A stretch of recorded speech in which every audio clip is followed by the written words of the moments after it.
Fetomaternal adalah suatu subspesialisasi atau konsultan dari spesialis obgyn yang memiliki keahlian secara spesifik atau secara khusus pada berbagai gangguan baik pada ibu maupun pada janinnya. Sebetulnya angka terjadinya kelainan bawaan itu kurang lebih sekitar 6% dari seluruh populasi kehamilan. Kelainan bawaan ini bisa terjadi pada siapa saja, artinya pasangan muda pun bisa mengalami kelainan bawaan pada kehamilannya. Seperti yang saya sebutkan tadi bahwa rata-rata kehamilan akan berjalan normal, namun kadang-kadang kita akan melakukan persiapan kehamilan tapi kita mengetahui misalnya, saya ini sebelum hamil sudah mengalami diabetes, saya punya sakit jantung pada saat kehamilan, saya punya epilepsi dan minum obat-obatan epilepsi secara rutin pada kehamilan. Nah, pada kondisi-kondisi seperti itu tentunya itu termasuk suatu kehamilan yang berisiko tinggi. Masalah kehamilan tentunya tidak melulu pada ibunya saja.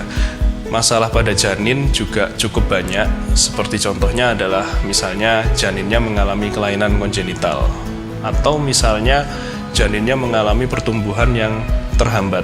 Pada konsultan fetomaternal, pemeriksaan yang biasanya kita lakukan adalah screening yang bisa dilakukan pada saat sebelum seseorang itu hamil, pada saat hamil, ataupun pada saat sesudah melahirkan. Nah, pada sebelum kehamilan, screening yang bisa dilakukan antara lain adalah pemeriksaan darah tentunya atau pemeriksaan kromosom bila diperlukan.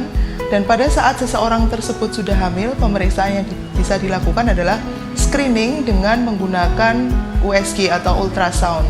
Yang pertama adalah pada saat trimester 1 atau pada saat sekitar usia kehamilan 11-14 minggu, kita akan melakukan pemeriksaan untuk mengevaluasi kelainan kongenital janin di awal kehamilan. Pemeriksaan ini memiliki sensitivitas yang cukup baik untuk mengevaluasi Down syndrome. Kita bisa melakukan pemeriksaan tambahan lainnya seperti pemeriksaan darah selain untuk melengkapi pemeriksaan USG tadi, dan kita bisa meningkatkan kemampuan deteksi dari pemeriksaan Down syndrome kita hingga 80-90%. Lalu pemeriksaan yang kedua adalah pemeriksaan pada saat kira-kira di usia kehamilan 18 sampai 24 atau 28 minggu. Pada saat usia kehamilan seperti itu, janin itu organnya sudah cukup lengkap dan cukup baik untuk dievaluasi. Nah, dengan ini tentu orang jadi mikir, saya jadi takut ke fetomaternal, kok ngeri ya pemeriksaannya. Sebetulnya tidak ada yang perlu ditakutkan. Tujuan pemeriksaan diagnostik ini adalah bukan untuk menakuti, bukan buat ibunya stres, tapi justru dengan pemeriksaan ini kita berharap kita bisa memberikan solusi lebih dini pada ibu dan keluarganya.